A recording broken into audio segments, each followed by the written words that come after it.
Buenos días, ¿cómo están? Vamos a empezar nuestra clase 2 de aritmética, ¿sí? Para poder comenzar primero, por favor, ¿me pueden confirmar si ahí se escucha bien para poder comenzar? Sí, profe, todo bien. Muy bien, muy bien. Entonces, excelente. Cuando voy a explicar, yo comparto toda la pantalla y bueno, si estoy compartiendo toda la pantalla, no puedo leer en ese momento lo que ustedes saben escribiendo en el chat, pero de ratito a ratito vuelvo a ver si hay consultas en el chat. También, por favor, si ustedes desean, en cualquier momento pueden activar su audio y hacer las consultas. Es más práctico, ¿no? Yo ahí nomás compartiendo pantalla les puedo responder por audio, ¿sí? Muy bien, entonces empezamos nuestra clase. ¿Qué nos toca ver el día de hoy? Yo supongo que ya se han percatado, nos toca ver el tema de conjuntos. Semana 2, empezamos compartiendo pantalla. ¿Listo? Ahí está.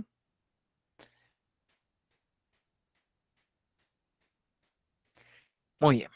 Vamos a empezar entonces. Vamos a ver algunas definiciones básicas. Todos conocemos lo de conjunto, pero vamos a recordar un poquito para poder empezar a desarrollar ejercicio, ¿de acuerdo? La palabra conjunto no dice es un término no definido, sin embargo, dicha palabra nos asocia a una colección de objetos, ¿no? Que tienen alguna característica en común. Si yo tengo esta expresión m igual y entre llaves alfa, beta, delta, epsilon, teta, gamma eh, y pi, entonces, M viene a ser, ese M mayúscula viene a ser el nombre de conjunto, y todo lo que están dentro de llaves viene a ser los elementos del conjunto. ¿De acuerdo? Muy bien. ¿Cómo se determina? Un conjunto se determina de dos maneras, por comprensión y por extensión. ¿Cuándo determinamos un conjunto por comprensión? Cuando damos una característica de todos los elementos. Y por extensión sería cuando nombramos a todos los elementos. Por ejemplo, yo puedo decir el conjunto A está formado por todos los números de la forma x más 1 sobre 2, tal que x pertenece a los enteros y además x es mayor a 0 y menor o igual a 5. Por ejemplo, esa es una manera de definir el conjunto por comprensión, ¿no? Ahora, yo puedo definir uno similar, por ejemplo, y tener acá el conjunto B, ese conjunto formado por todos números de la forma x más 1 sobre 2 enteros, tal que x varía de 0 hasta 5. Entonces, acá nosotros observamos que son muy parecidos, sin embargo, la posición del z, del entero, está cambiando. Entonces, acá en el primero, los elementos son x más 1 sobre 2. Estos elementos no necesariamente son enteros, no te dice que sean enteros. El que es entero es x, pero no el resultado. En cambio, en el otro me dice, el resultado es un entero, pero el x no necesariamente. En ningún momento te dice que x tenga que ser un entero. Entonces, ahí está la diferencia entre determinar ambos conjuntos. Por ejemplo, en el primero, por ejemplo, si nosotros quisiéramos determinarlo, ¿no? Cuando dice x pertenece a los enteros y x mayor a 0 y menor o igual a 5, entonces los valores que podría tomar x sería 1, 2, 3, 4 y 5. Y para el conjunto A, yo lo que tendría que hacer sería determinar, reemplazar el valor de x en la expresión x más 1 sobre 2. Por ejemplo, cuando x vale 1, 1 más 1 sobre 2 es 1. Cuando x vale 2, 3 medios. Cuando x vale 3, me daría 2. Cuando x vale 4, 5 medios. Cuando x vale 5, 3. Ahí estaría mi conjunto A. O sea, los elementos no necesariamente son enteros como les había anticipado. Pero en el siguiente, que cambiamos la posición del z, acá no me dice, en ningún momento me dice que x tenga que ser un número entero. X puede ser cualquier número. Entonces, lo que hago en este caso es darle la forma x más 1 sobre 2. Si a todo le sumo 1, me daría 1 x más 1 y al otro lado me daría 6. Si a todo lo divido entre 2, me daría x más 1 sobre 2, acá me daría un medio y al otro lado me daría 3. ¿De acuerdo? Entonces, nosotros tendríamos ese x más 1 sobre 2 es un entero que varía entre un medio y 3. ¿Cuáles son los enteros que varían entre un medio y 3? Esos son el 1, el 2 y el 3. Uno, 2 y 3. Entonces, los conjuntos los tenemos en el lado izquierdo determinados por comprensión y en el lado derecho, donde estamos nombrando a cada uno de sus elementos, los tenemos determinados por extensión. ¿De acuerdo? Son los conjuntos que aparecen aquí como ejemplo. Entonces, cuando un conjunto está determinado por extensión, cuando estamos nombrando a cada uno de sus elementos. ¿De acuerdo? Muy bien. Recordemos un poquito algunos conjuntos especiales también, como por ejemplo el conjunto vacío, ¿no? Un clásico, ¿no? El conjunto vacío. Es el que carece de elementos. Se puede simbolizar como con esta letra, la letra Fi del alfabeto griego, o también se puede simbolizar con llaves y nada adentro. Cualquiera de los dos representa vacío. Pero si tú le pones vacío dentro de las llaves, esto ya no sería vacío, ¿no? Así. Ah, no, esto ya no es vacío. ¿De acuerdo? O sea, vacío es cuando son llaves y nada adentro. ¿Qué es el conjunto vacío? El conjunto que carece de elementos. Por ejemplo, si nosotros decimos el conjunto de todos los enteros, tal que sean mayores a 2 y menores a 3, enteros mayores a 2, menores a 3, no hay, pues, ¿no? Un entero mayor a 2, pero menor a 3, no hay. Entonces ahí decimos que ese es un conjunto vacío. ¿Es la única manera de representar conjuntos vacíos? No. Yo puedo decir, por ejemplo, el conjunto A, por ejemplo, el conjunto A, que sea el conjunto de todos los números reales, tales que su cuadrado más 1 sea igual a 0, por ejemplo. Entonces, si nosotros queremos despejar X, el 1 pasa al otro lado como menos 1. X cuadrado menos 1 no existe en los reales. No, entonces este sería un conjunto vacío. O sea, hay muchas maneras de representar conjunto vacío. Y otro conjunto importante es el conjunto universal. ¿Qué es el conjunto universal? El que nos sirve como referencia para nombrar a todos los elementos de los conjuntos mencionados, ¿no? Dice, es aquel conjunto que sirve de referencia a otros conjuntos incluidos en él. O sea, si nosotros, por ejemplo, acá voy a anotar, ¿ya? Si yo tengo, por ejemplo, el conjunto A que sea 1, 2, 3, 4, 5. El conjunto B, por ejemplo, que sea 2, 4, 6, 8, 10. Entonces, el conjunto universal tiene que contener a todos los elementos. Puede ser, por ejemplo, todos los enteros del 1 hasta el 20, por ejemplo. Pero también podría ser todos los enteros del 1 hasta el 100 o del 1 al 1.000.000 o del menos 10 al 10. O sea, hay muchas maneras de representar el conjunto universal. La condición es que debe contener a todos los elementos de los conjuntos mencionados. Muy bien, entonces ese era el conjunto universal. Lo dejo un instante, de repente quieren tomar captura y pueden aprovechar en hacer sus consultas o de repente escribir en el chat. De repente tienen algo que no esté claro.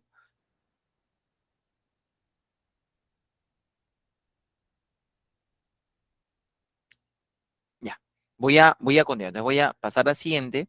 Estamos recordando algunos conceptos que nosotros ya hemos visto y ya conocemos. Por ejemplo, los conjuntos numéricos también son conocidos, los naturales, n, desde el 0, 1, 2, 3. Nosotros podemos tener acá el conjunto de los naturales, están el 0, el 1, el 2, etcétera. Luego los enteros, que abarca a los naturales, es un conjunto simbolizado por z, donde aparte de los naturales están los negativos, menos 1, menos 2, menos 3. Hay un conjunto más grande que viene a ser el conjunto de los racionales. Aparte de los enteros está la fracción un medio, todas las fracciones, ¿no? 7 quintos, etcétera. Y por acá tenemos el conjunto de números irracionales, son los que no son racionales. Está raíz de 2, está el número pi, está raíz de 3 cuartos, etcétera, ¿no? Y si nosotros juntamos a todos los racionales con los irracionales, ahí nos da el conjunto de los números reales, ¿sí? Esos son los principales conjuntos numéricos. De repente, más adelante en álgebra, ustedes van a ver un conjunto más grande todavía, que es el conjunto de los números complejos. ¿Qué cosa es el cardinal de un conjunto? El cardinal viene a ser el número de elementos de un conjunto, pero número de elementos no repetidos. Porque en algunos casos te pueden decir, dado el conjunto unitario, y te dice, por ejemplo, x más 2, acá es 3, y acá viene a ser y menos 4. Ya, si es unitario, tú dices los tres elementos son iguales. Pareciera que tiene tres elementos, pero en realidad tiene uno solo, que es el número 3. O sea, si yo tengo un conjunto de esta manera, 4, 4, 4, por ejemplo, ese simplemente es el conjunto 4. Tiene un elemento, entonces su cardinal sería 1. Lo podemos representar el cardinal utilizando ese símbolo como Michi, ¿no? En este caso yo tengo 1, 2, 1, pero solamente hay dos elementos, ¿no? El 1 y el 2. Entonces 2 nada más. Y si nosotros tenemos, por ejemplo, el conjunto vacío, ¿cuántos elementos? 0 elementos. ¿De acuerdo? Muy bien. Vamos a hablar ahora, estamos recordando conceptos que ustedes ya conocen, de las relaciones entre conjuntos. La primera relación es la relación de pertenencia. Esto es importantísimo. La relación de pertenencia es exclusiva entre elemento y conjunto. Ojo, elemento y conjunto. Así como las proposiciones solamente había dos posibilidades, o era verdadera o era falsa, no había otra posibilidad. Aquí nosotros también tenemos solamente dos posibilidades. Si ese elemento, le escribo pertenece, ahí estaría. Y su símbolo está ahí, una especie de, ¿no? Y si no es elemento, se escribe no pertenece, no hay una tercera posibilidad. Elemento conjunto o pertenece o no pertenece. Tiene que ser de todas maneras uno de los dos, ¿de acuerdo? Entonces cuando me dice, dado el conjunto T de elementos 1, 2, 3, 4 entre llaves y ese 5,6, por ejemplo, este conjunto, miren, ¿cuáles son sus elementos? Vamos a marcar sus elementos. El 1 solito es un elemento. El 2 solito es un elemento. El 3 solito es un elemento. El 4 entre llaves es un elemento. Y el otro elemento sería todo esto acá, que sería el 5,6 entre llaves. O sea, tiene en total 5 elementos. No hay más, ¿ah? Solo hay 5 elementos. A ver, empezamos, por ejemplo, cuando me dice 2 y t, entonces 2 está ahí. Era uno de esos 5 elementos. Entonces a 2 le corresponde pertenece. ¿De acuerdo? Para el número 4 no está ahí. Uno dice, profe, pero nosotros tenemos ahí al número 4. ¿Cómo dice que no está? Si acá lo tenemos, ¿no? Pero ese no es 4, ese es 4 entre llaves. O sea, 4 solito no está como elemento. Entonces le ponemos no pertenece. El 4 entre llaves sí está como elemento, entonces le ponemos pertenece. Los que están ahí son los elementos. ¿Cuántos hay? Hay 5 nomás. Por ejemplo, 1 entre llaves no es elemento, el elemento es 1. Entonces le ponemos no pertenece. Vacío será elemento. Entonces yo veo que solamente hay 5 elementos y lo dijimos al inicio. El 1, el 2, el 3, el 4 entre llaves y 5,6. Entonces vacío no es elemento. Entonces le ponemos no pertenece. 5 entre llaves tampoco, el elemento es 5,6 entre llaves, no pertenece, ¿de acuerdo? Ahora, si bien es cierto, nosotros hemos dicho que el 4 entre llaves es un elemento, pero aparte, así independientemente del conjunto T, ese 4 entre llaves que tenemos ahí, ese 4 entre llaves es un conjunto de un elemento. ¿Cuál es su elemento? Su elemento es 4. Entonces, si yo tengo 4 y 4 entre llaves, ahí sí le corresponde pertenece. 4 pertenece al conjunto, ¿de acuerdo? Que tiene a 4 como elemento. El otro, el 5,6 era un elemento del conjunto, pero aparte, esto también es un conjunto. Fuera de T, esto es un conjunto que tiene dos elementos, el 5 y el 6. Entonces, si yo tengo 5, acá sí le puedo poner pertenece. También si tuviera el número 6, le puedo poner pertenece. ¿De acuerdo? Pertenece. Y el último que tenemos ahí es el 1, vacío. Este es un conjunto que tiene dos elementos. ¿Cuáles son sus dos elementos? El 1, ¿de acuerdo? Y el otro elemento es el vacío. Entonces, yo puedo poner vacío pertenece, acá sí, en el otro no. En el otro, en el conjunto T, no estaba el vacío, ahora sí está el vacío. Entonces, como está ahí como elemento, le corresponde pertenece. ¿Cuál sería la conclusión? El vacío no siempre es un elemento. Para que sea un elemento de un conjunto, tiene que estar ahí, explícitamente. Si no está ahí, no es elemento. ¿De acuerdo? Muy bien. A ver, lo dejo un instante. Pueden hacer sus preguntas. Estoy escuchando, estoy atento y voy a pasar a leer al chat. En este momento también pueden anotar su consulta en el chat o activar su audio.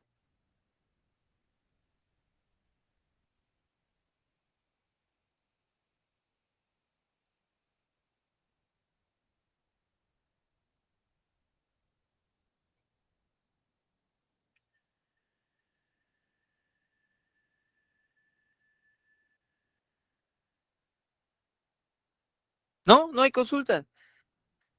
¿Todo claro? Profe, hay una Dime, dime. pequeña falla, creo, en la conexión, porque usted habla y la diapositiva se demora Ah, sí, en ya. actualizarse. Entonces, ya, es buen dato ahí que me está dando. Entonces voy a apagar mi camarita. A ver, si apago de repente mi camarita. Ujú. Dice, profe, veo su pantalla con retraso. Ujú. Ya, a veces es por la cámara encendida, ¿no? Profe, entonces, en algunos casos los elementos pueden ser conjuntos. Sí, sí, en algunos casos sí. Profe, sí. Ya. Dice, les va mal la conexión. Ujú. Veo la pantalla con mucho retraso, ya no estoy bien, yo lo veo bien, ajá, yo sé que estoy bien, muy bien. Todo bien, profe, muy bien. Bueno, de repente, al tener la cámara encendida, lo hace un poquito más lento. Entonces, voy a apagar un momento mi cámara y voy a seguir compartiendo. Pero quería saber si había alguna consulta, si está claro esto de la relación de pertenencia. El vacío no siempre es elemento. Para que sea elemento, tiene que estar indicado ahí explícitamente. Si no está indicado, no es un elemento. ¿De acuerdo? Bueno, creo que no hay consultas. Profe, Dime, dime. el vacío está incluido en cualquier conjunto, ¿no? En todo conjunto. Ajá, pero recién vamos a llegar a inclusión. Ah, ok, profe. Sí, y la respuesta es sí. Te has adelantado un pasito, recién estamos en pertenencia, pero la respuesta es sí. Y ahora justo vamos a ver lo que me estás preguntando. Pertenece, no necesariamente, pero incluido sí. ¿De acuerdo? Muy bien. Estamos viendo relación entre conjuntos y vamos a pasar a relación de inclusión. ¿Sí? Entonces, hay una gran diferencia entre la relación de pertenencia y la relación de inclusión. Ojo, la estructura. A ver, perdón, pertenencia era elemento conjunto. Dos posibilidades. Elemento conjunto, ¿pertenece o no pertenece? Muy bien.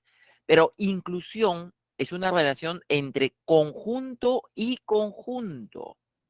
¿De acuerdo? Esa es la gran diferencia. Entonces, cuando tenemos dos conjuntos, ¿no? Ahí está, conjunto A, conjunto B, hay dos posibilidades.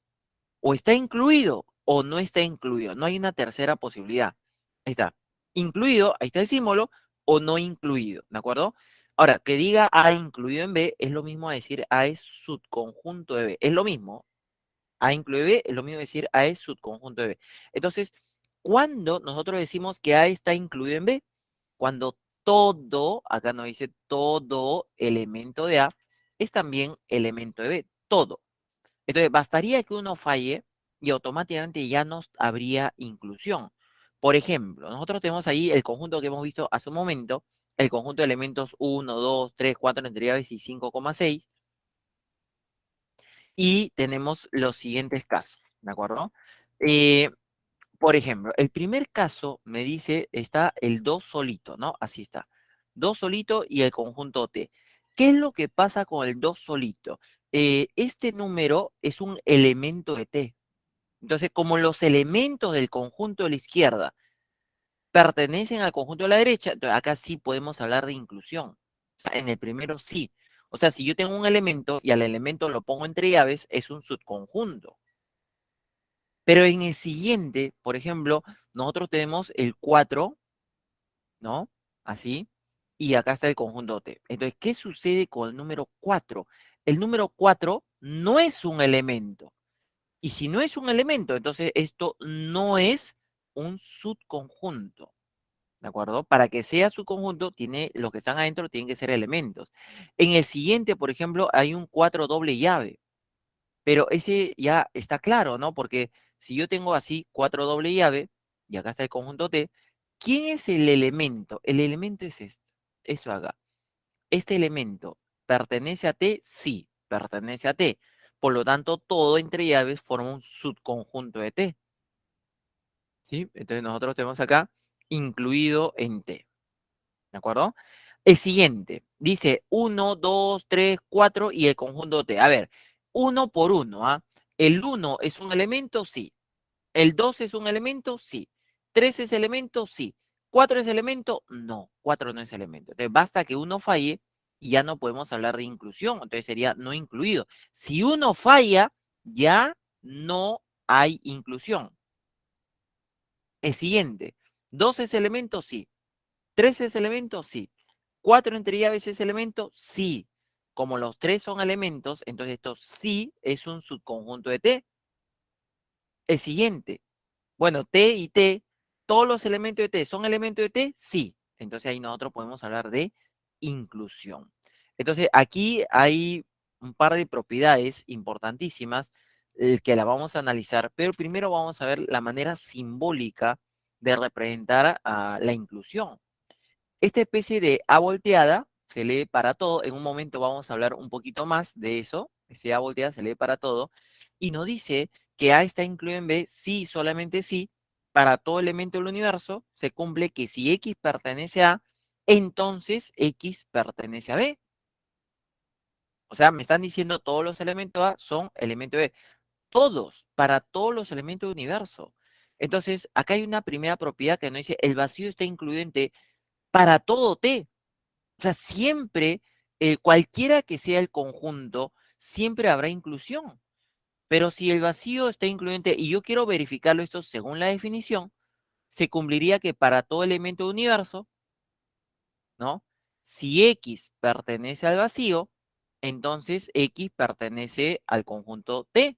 Eso es lo que deberíamos verificar si efectivamente se cumple. Si X pertenece al vacío, entonces X pertenece al conjunto T.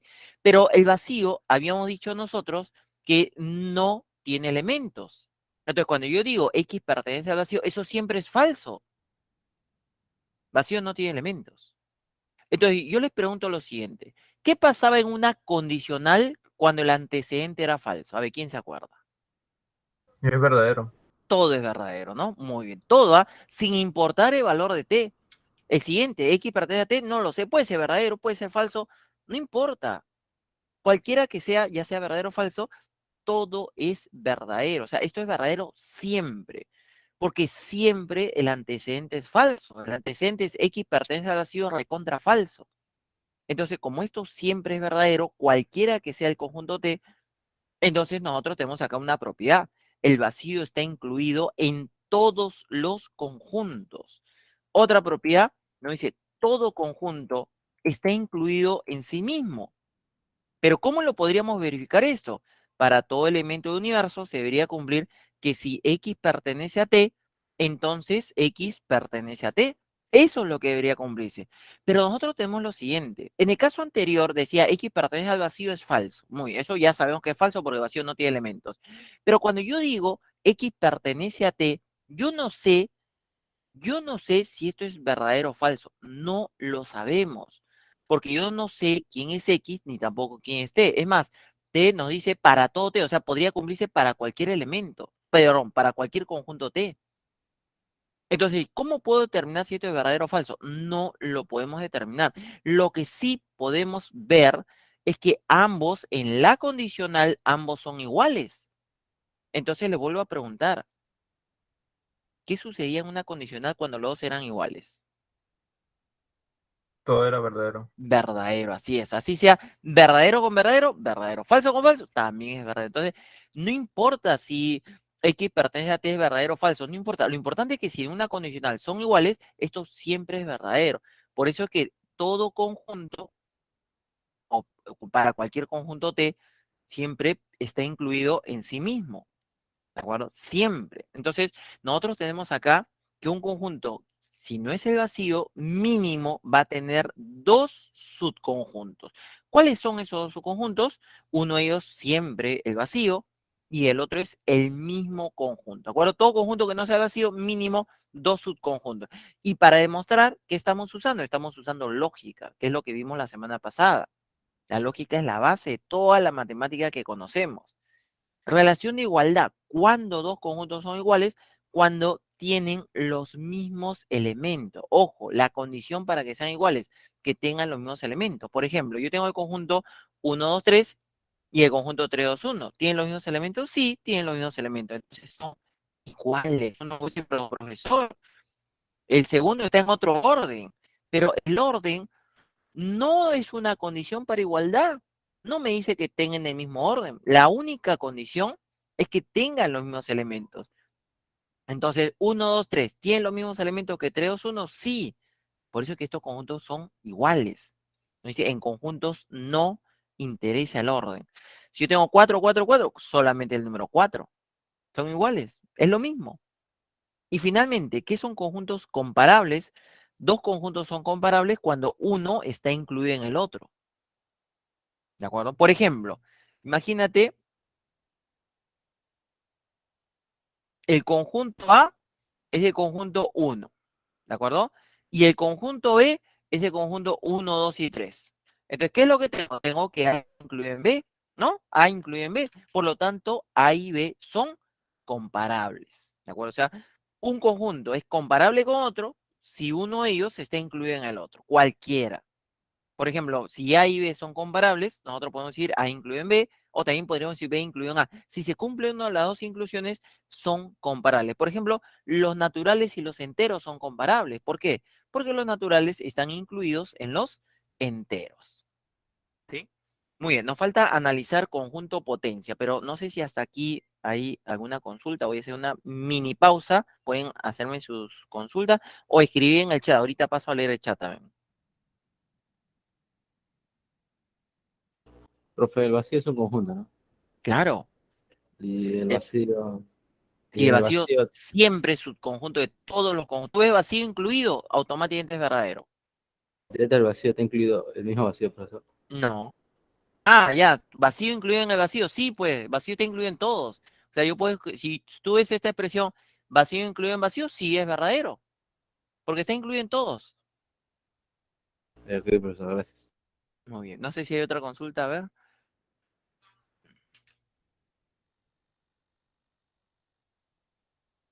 A ver, el chat, por si acaso el chat.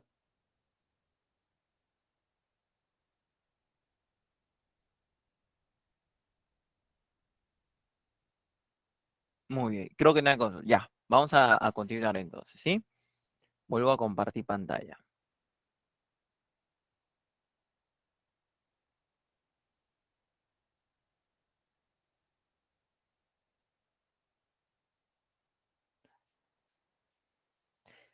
Llegamos al conjunto potencia.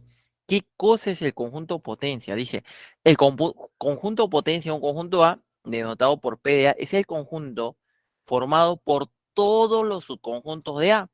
Por eso que nos dice potencia A es el conjunto de todos los X, tal que X está incluido en A. El conjunto de todos los subconjuntos de A. Por ejemplo, cuando nosotros tenemos este conjunto de elementos 1, 2 y 3, vamos a nombrar a los subconjuntos de T. ¿Sí? A todos los subconjuntos de T. ¿Cuáles serán los subconjuntos de T? Empezamos así, en orden. De acuerdo a la cantidad de elementos, empezamos siempre por el vacío. El vacío siempre es su conjunto. Ahí está, vacío. Luego los que tienen un elemento, ¿sí? El 1 entre llaves, el 2 entre llaves, el 3 entre llaves. A eso se llama subconjuntos unitarios. Luego los que tienen dos elementos, el 1, 2. Una pregunta acá. ¿Tendría que poner el 2, 1 o ya no? Ya no, ya. Ya no, ¿no? Porque es lo mismo. El 2, 1, el 2, 3 o el 1, 3, ¿no? Y eso se llama subconjuntos binarios, que son los que tienen dos elementos. Y luego los de tres elementos, pero de tres elementos solamente hay uno, que es el mismo conjunto T. Puedo poner T o puedo poner el mismo 1, 2, 3. Muy bien. Ellos son los subconjuntos de T. ¿Cuántos hay? 1, 2, 3, 4, 5, 6, 7, 8 subconjuntos. Al conjunto formado, ahí está, como conjunto, lo pongo entre llaves, al conjunto formado por todos los conjuntos de T, se le llama conjunto potencia de T. Ahí está. Ese sería la potencia para el conjunto T. ¿De acuerdo? Ahí están los unitarios, los binarios, los subconjuntos propios son todos los subconjuntos excepto el mismo conjunto. Y acá nosotros observamos varias cosas. Por ejemplo, todos los que están dentro de la llave roja, son elementos de la potencia. Uno de ellos es el vacío. Acá está. Entonces, el vacío es un elemento de la potencia. Entonces, ¿qué le pondría a vacío y a potencia? ¿Le pondría pertenece o le pongo inclusión? Si está como elemento. ¿Qué le tocaría? Pertenece. Muy bien. La relación elemento-conjunto es de pertenencia. Todos los que están entre las llaves rojas son elementos.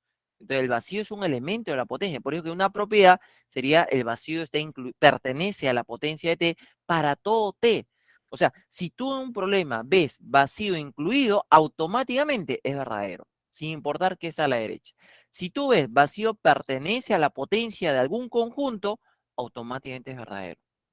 ¿De acuerdo? Entonces, el vacío pertenece a la potencia de T siempre. Y el vacío también está incluido en todos los conjuntos, o sea, también está incluido en la potencia. Entonces tú, en la potencia, puedes poner vacío incluido, siempre también. Los siempre son verdaderos. A ver, yo les pregunto, ¿cuál sería la relación entre T y la potencia de T. ¿Sería pertenencia o inclusión? Pertenencia. Pertenencia, muy bien. Porque es elemento. Todos los que están ahí son elementos. Entonces, ese sería otro, ¿no? Otra propiedad. T pertenece a la potencia de T. O sea, todo conjunto pertenece a su potencia siempre. ¿De acuerdo? Entonces, aquí, por ejemplo, ¿qué podemos decir acerca del número 1? El número 1, por ejemplo, es un elemento de T. Si al 1 lo pongo entre llaves, lo convierto en un subconjunto de T. Si es un subconjunto de T, entonces pertenece a la potencia de T. Eso es lo que nosotros podemos decir. Muy bien. Vamos a suponer que tenemos un conjunto que tiene n elementos. Ahí está. Tiene n elementos. Entonces, lo primero que vamos a hacer es ver la cantidad de subconjuntos que tiene, ¿no? La cantidad de subconjuntos siempre va a ser 2 a la n, o sea, una potencia de 2. 2 elevado a la cantidad de elementos. Por ejemplo, en nuestro caso, habíamos visto que ese conjunto T tenía 3 elementos. Entonces, si yo digo número o cantidad de subconjuntos de T, sería 2 al cubo, porque tiene 3 elementos, no a 8. Pero ya habíamos visto que son 8. Cuando nosotros decimos número de subconjunto de T, es lo mismo a decir número de potencia de T, es lo mismo, ¿no? Que me digan la cantidad de elementos de la potencia es lo mismo que me digan la cantidad de subconjuntos, porque los elementos de potencia son los subconjuntos. ¿De acuerdo? Entonces, ¿qué pasaría si mi conjunto tuviera, por ejemplo, yo tengo el conjunto B y el conjunto B tiene 5 elementos? Entonces, el número de elementos de la potencia de B sería 2 a la 5, o sea, 32. Ahora, ¿qué pasaría si el número de elementos de la potencia de C, por ejemplo, es 512? Potencia de C. Entonces, yo le tengo que dar forma de potencia de 2 y 512 es 2 a la 9. Entonces, el exponente es la cantidad de elementos del conjunto. O sea, ahí nosotros dijimos número de elementos de C, entonces sería 9. Es un poco ir de regreso, ¿de acuerdo? Muy bien. ¿Qué más? ¿Qué más tenemos ahí? El número de subconjuntos propios. Habíamos dicho que un subconjunto es propio cuando no es el mismo conjunto. O sea, todos los subconjuntos, acá inclusive lo habíamos anotado, cuando dice subconjunto propio, son todos excepto el mismo conjunto. Entonces, ¿cuál es el número de subconjuntos propios? A la cantidad total de subconjuntos le restamos 1. ¿Sí? Ahí estaría. Número de subconjuntos propios, todos los subconjuntos menos 1. Si me dijeran número de subconjuntos no nulos o no vacíos, solamente hay uno que es el vacío. Entonces también sería la cantidad total menos 1, que es el vacío. ¿De acuerdo? Obviamente que si me dijeran propios y no nulos, a la cantidad total le tendría que restar 2. Uno por el vacío y otro por el mismo conjunto. Número de subconjuntos unitarios siempre es la misma cantidad de elementos. Para cada subconjunto unitario, a cada elemento le estamos envolviendo entre llaves. O sea, si mi conjunto tiene 5 elementos, tiene 5 subconjuntos unitarios. Si mi conjunto tiene 10 elementos, tiene 10 subconjuntos unitarios. Siempre es la misma cantidad. Y luego vienen dos formulitas más para binarios y ternarios, ¿no? Binarios son los que tienen 2 elementos. El número de subconjuntos binarios siempre viene a ser n-1 por n sobre 2. Ese cuando tiene, acuérdate que nosotros estamos partiendo de que mi conjunto tiene n elementos. Por ejemplo, ¿no? Si nosotros tuviéramos que el número de elemento de A es 5, entonces el número de subconjuntos binarios, ¿no? Sería 4 por 5 sobre 2, o sea, 20 entre 2, 10. Tiene 10 subconjuntos binarios, ¿de acuerdo? Siempre es n-1 por n sobre 2. Ese es cantidad de subconjuntos binarios. Y finalmente, si me dijera ternarios, es parecido. Número de subconjuntos ternarios es n-2 por n-1 por n sobre 6.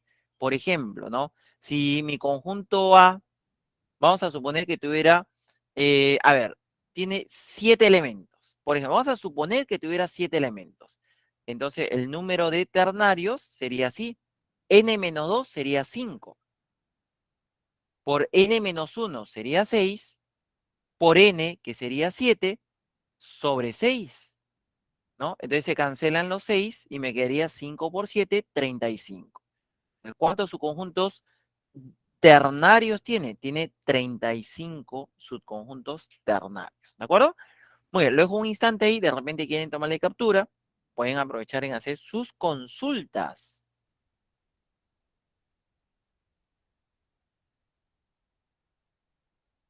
Profe, disculpe, Dime.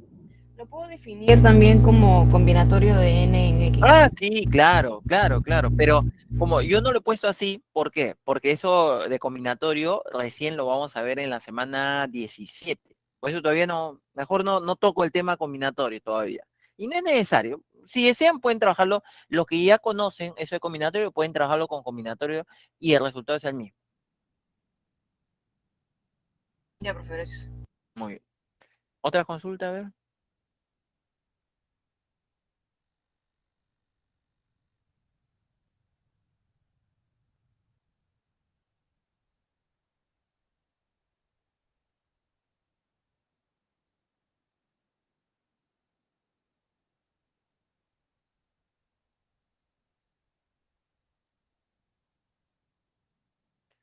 Muy bien.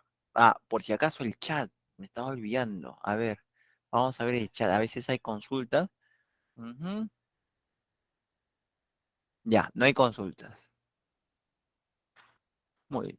Chicos, saben que pueden preguntar, ¿no? De repente, profe, si le hago preguntas, me van a cobrar más, ¿no? Está incluido en el paquete hacer consultas, ¿ah? No se vayan a quedar con la duda, por favor. Muy bien. ¿Sí? No es que te van a cobrar extra, por si acaso, por hacer preguntas. Bueno, yo vuelvo a compartir pantalla, apago mi camarita, entonces. Ujú. Sí, no, no. Aclarando, aclarando. ¿Qué nos falta ver? Ya, solamente vamos a terminar la teoría viendo algo que se utiliza bastante, que son los llamados cuantificadores. ¿Qué son los cuantificadores? Mira, dice así. Son aquellas palabras que notan cantidad y se anteponen a los enunciados abiertos, formando así una proposición. ¿Cómo así, profesor? Por ejemplo, si yo digo x cuadrado más 1 igual a 10, por ejemplo, esto, este enunciado no es una proposición, porque no tiene valor de verdad. Nosotros no sabemos el valor de x, ¿de acuerdo? Entonces, cuando algo no tiene valor de verdad, no es una proposición. Si yo digo, a ver, ¿qué pasaría si x fuera 3? Entonces yo tendría 3 al cuadrado más 1 igual a 10. Ah, esto sí sería verdadero. Esto sí es proposición.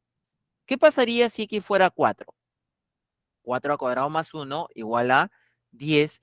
Esto sería falso, pero tiene valor de verdad. O sea, también sería proposición. Esto que está acá es una proposición. Que estoy sombreando amarillo es una proposición verdadera. Eso que está, que también estoy sombreando amarillo, también es una proposición falsa. Entonces, ese enunciado x cuadrado más 1 sobre 10 es llamado un enunciado abierto. ¿Qué cosa es un enunciado abierto? Es un enunciado que tiene variable y que se convierte en proposición cuando la variable adquiere un valor específico. Si yo en lugar de x le pongo 3, se convierte en proposición. Si yo en lugar de x lo reemplazo por 4, se convierte en proposición. Si en lugar de x reemplazo cualquier número, siempre es una proposición. Por eso se llama enunciado abierto. El enunciado abierto, entonces, x cuadrado más 1 igual 10, no es ni verdadero ni falso. No tiene valor de verdad. Muy bien. Pero ¿qué pasaría si yo le pongo, así como está, no es proposición, ¿ah? ¿Qué pasaría si yo le pongo, por ejemplo, existe un número entero tal que su cuadrado más 1 es 10? Una pregunta, ¿eso será cierto o no es cierto? ¿Existirá un número entero cuyo cuadrado más 1 me da 10? Sí, profe. Claro, sí, muy bien. O sea, eso sí es una proposición. Y yo no le he dado, ojo, no le he dado valor a X. No le he dado valor a X, pero sí ya sabemos que es una proposición. Entonces, hemos convertido en una proposición agregándole ese existe. Esto sí es una proposición. Entonces, esas palabritas que denotan cantidad y que se anteponen a los enunciados abiertos para convertirlas en proposiciones se llaman cuantificadores. A ver, palabras que notan cantidad, existe, algunos, pocos, muchos, todos, ninguno, todos ellos son cuantificadores. Y los clasificamos en dos, universales y existenciales. Entonces, cuando tenemos un cuantificador universal, cuando dice, se utiliza para afirmar que todos los elementos de un conjunto cumplen con una condición o propiedad determinada. Todos. O sea, si uno falla, es falso. La única manera que sea verdadero es cuando es verdadero siempre. Se simboliza con esto para todo, una especie de A volteada, se lee para todo, por ejemplo. Dice así, para todo X perteneciente a los naturales, X más 5 es mayor a 3. Entonces, yo quiero saber, yo sé que eso es una proposición, porque tiene el enunciado abierto, tiene cuantificador. Entonces, es proposición. Pero yo quiero saber si es verdadera o falsa. Entonces, analizamos los primeros naturales. Por ejemplo, si en lugar de X escribo 0, 0 más 5 mayor a 3, sí. 1, 1 más 5 mayor a 3, sí. 2 más 5 mayor a 3, sí. 3 más 5 mayor a 3, sí. 4 más 5 mayor a 3, sí. O sea, con todos. Con todos se cumple. Entonces, como siempre se cumple, esta es una proposición verdadera. El siguiente me dice, para todo número real, se cumple que su cuadrado es mayor a cero. Pregunto yo, ¿esto siempre se cumple? No, ¿En qué caso no se cumple? de que está más valor de cero. En cero, muy bien, en cero no se cumple. Para todos los demás infinitos casos sí se cumple y es verdadero, pero en cero falla. Entonces, acá hay un cuantificador universal. En el universal basta que uno falle y automáticamente sería falso. Así hay infinitos que sí cumplen. Si uno falla, automáticamente es falso. ¿De acuerdo? El único caso que es verdadero es cuando es verdadero siempre.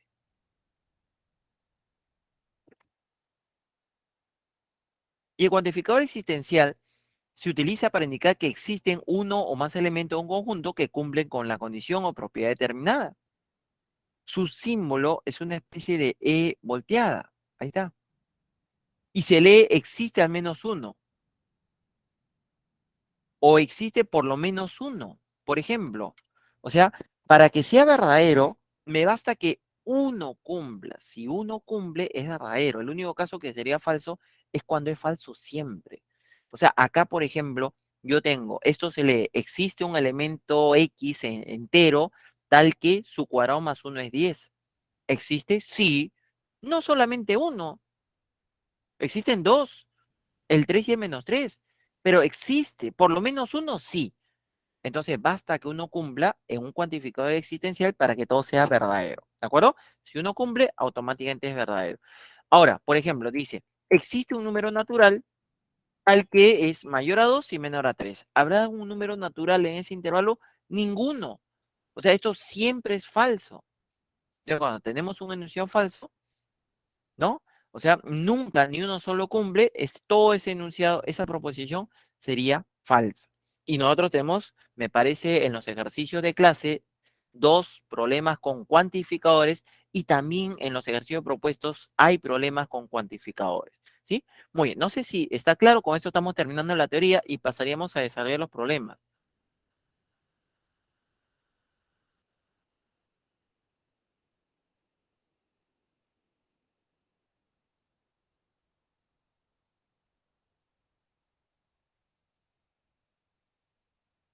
¿Está claro? Sí, profe. Muy bien. Por si acaso voy a leer el chat, si no ya pasamos a ver los ejercicios. Mm. Ah, ya. Ya, muy bien. No, no hay consulta, entonces continuamos.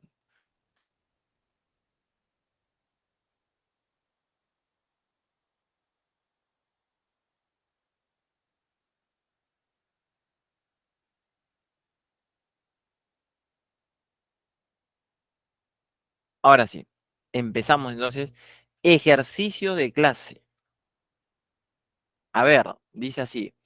En una clase de aritmética, el profesor escribe en la pizarra el conjunto A ver, ¿cuáles son los elementos? El 3, el 7, el 8 entre llaves, el 5,7 es un elemento, el 138 es otro elemento, el vacío es elemento. Y luego escribió, nos dice las siguientes proposiciones, hay 6 proposiciones. Y le pide, dice, si le pide al alumno Roberto que determine el valor de verdad de las proposiciones, y Roberto respondió, todas son verdaderas. Él no analizó nada, todos son verdaderos, ¿no? Le atinaré en algunos. Me dice, ¿en cuántas se equivocó? Vamos a ver qué tal le fue así. Cerró los ojos y dijo, todos son verdaderos. Entonces, el primer conjunto, por ejemplo, donde está, o en la primera proposición, donde está 7, 7, 7, eso lo puedo escribir como un solo elemento, ¿no? Ahí está, como un conjunto unitario. Ese es mi conjunto A. Y ahí está, 7, 7, 7. Y sería un solo 7. Tantos 7 que tengo, no importa, lo escribo como uno solo. Y según el enunciado, esto no está incluido en A. Pero, ¿qué es lo que sucede? Lo que sucede es que nosotros tenemos que 7 es un elemento. Acá está. Entonces, si 7 es un elemento de A, entre llaves es un subconjunto de A. O sea, esto sí sería 7 entre llaves, sí está incluido en A, pero acá, como acá nos dice no está incluido, sí sería falso, ¿no? ¿De acuerdo? Falso. El siguiente me dice el número 2, por ejemplo, me dice vacío entre llaves incluido en A. Vacío entre llaves. ¿De acuerdo? Ahora, yo tengo que el vacío es un elemento. Acá está. Ojo, ahí está el vacío. Entonces, si el vacío es un elemento de A, efectivamente, entre llaves es un subconjunto de A. ¿Sí? Es un subconjunto de A.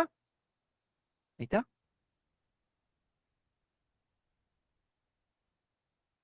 El tercero me Profesor, dice, una pregunta, dime. pero el vacío, así sin llaves, también sería un subconjunto de A, Sí, pero sí, sí, o también. está mal. Sí. Pero eso no contradice esto. Ujú. También Ah, así ya, pues, profe, solito gracias. es subconjunto. Muy bien. Siguiente. Me dice 7,8 entre llaves incluido en A. Ojo, a ver, me dice así. El 7,8 entre llaves incluido en A. Entonces, ¿el 7 es elemento de A? Sí, es un elemento. ¿El 8 es elemento de A? Sí, es elemento. Entonces, todo efectivamente es un subconjunto de A. O sea, eso también es verdadero. Ahí está. Ya tengo el primero es falso, el segundo es verdadero y el tercero es verdadero. Hasta ahorita latino 2 falló solamente uno. El siguiente me dice, mire lo que no dice, ¿ah? Así, 7 entre llaves, 8 entre llaves, todo entre llaves es un subconjunto de A. Eso es lo que no dice. Entonces, 7 entre llaves es un elemento de A. ¿Qué opinan? No. ¿No? No, muy bien. No es un elemento de A. Entonces, si no es un elemento, no hay inclusión. O sea, esto no está incluido. Para que sea incluido, los elementos del conjunto de la izquierda tienen que ser elementos del conjunto de la derecha. El 7 entre llaves no es elemento, no está incluido, pero ahí en el enunciado no dice sí está incluido. Ah, ese sí es falso. Ese sí es falso. ¿De acuerdo? El siguiente, por ejemplo, el 5,7 está incluido, pertenece a, sí, acá está, 5,7 es un elemento. El 8 entre llaves pertenece a, acá está, sí. O sea, yo tengo que el primero pertenece a A, el segundo también. Entonces, si los dos pertenecen a A, entre llaves, ¿qué formaría? Un subconjunto de A. 5,7 pertenece a A. 8 pertenece a. Entonces, ambos, el conjunto formado por ambos, es un subconjunto de A. Pero ahí en el enunciado no dice, no es subconjunto. Ah, ya, entonces le ponemos, ahí está, falso, ¿no? Muy bien. Y el último, vacío incluido en A, recontra verdadero, ¿no? Vacío está incluido en todos los conjuntos. Eso ya habíamos visto. Muy bien. Entonces le ponemos ahí verdadero. ¿sí? Y ¿cuántos, dice, en cuántas se equivocó? Roberto le había puesto verdadero a todo, pero se equivocó en la primera, se equivocó en la cuarta y se equivocó en la quinta. O sea, se equivocó en 3 ocasiones. ¿De acuerdo? Alternativa C.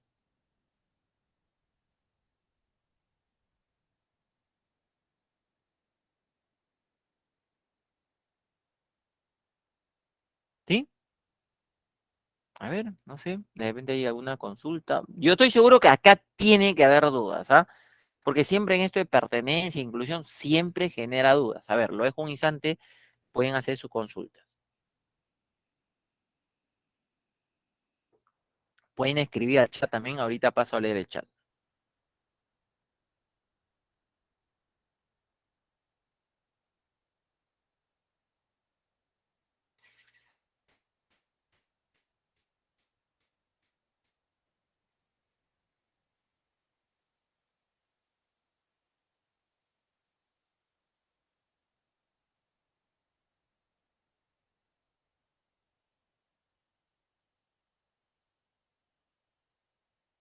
¿No hay consultas?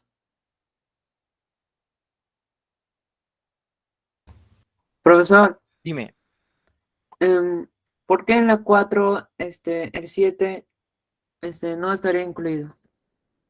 en la 4 el 7 lo que pasa es que, a ver, lo voy a despejar acá un poquito para hacer espacio. Ahí está. Mira, este es nuestro conjunto. El conjunto es este. Ahí está. Mire, te dice así, ¿no? Incluido en A, ya.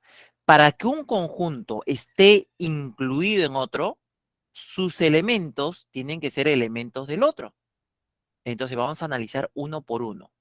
El 7 entre llaves es un elemento de A. El 8 entre llaves sí. Este sí es elemento de A. 8 entre llaves, acá está. Lo estoy marcando ahí. Pero el 7 entre llaves es un elemento de A. No. El elemento es 7 solito. Entonces, 7 entre llaves no es un elemento de A. Si fuera 5 7 ahí sí. Ah, ahí sí. Y ahí Ah, sí sería la inclusión verdadera. gracias, ¿Sí? profesor. Muy bien, muy bien. Voy a ver el chat, ¿ya?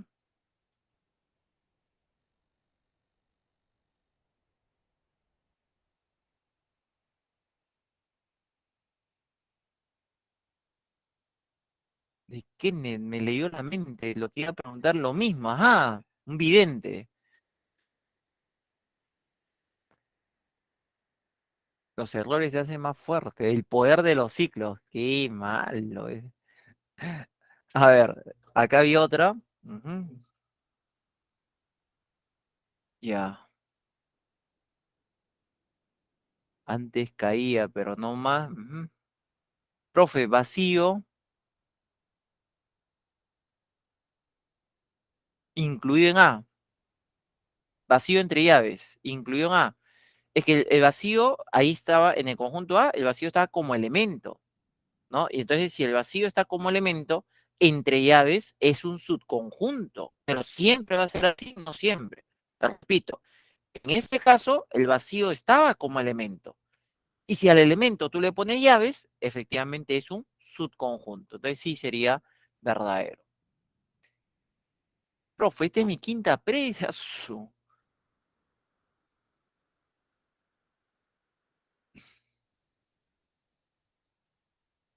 Bueno,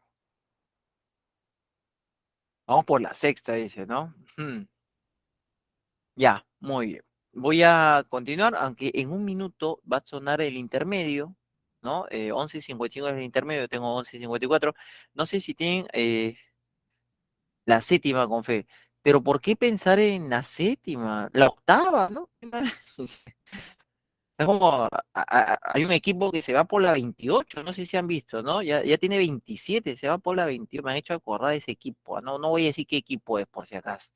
Bueno, vamos a, juntos por la 28, dice, ¿no? Yo creo que sí, no sé qué opinamos usted. ¿Llega a la 28 o no? Yo tengo fe. Yo tengo fe que sí, así es. Muy bien. Con fe, dice, muy bien. Bueno, estamos Sí llegan, decía. Ya, vamos a ver, vamos a entonces compartir pantalla, aunque en un instante seguramente dan descuento por 10, pago único. Claro, el décimo es gratis y el décimo corre a nombre de la pre. Ya está, ¿qué tal? Una buena oferta, ¿no? Hablando en broma, por si acaso, ¿ah? Claro, después de 10 ciclos, profe, después de 10 ciclos entras a la San Marcos, claro, porque ya no, los vigilantes te conocen, ¿no? Ya ni siquiera te piden carnet, nada. Uy, justo, mira, qué piña, iba a... Bueno, bueno chicos, vamos a hacer el intermedio 15 minutitos, ¿no? A los 2 y 10 continuamos.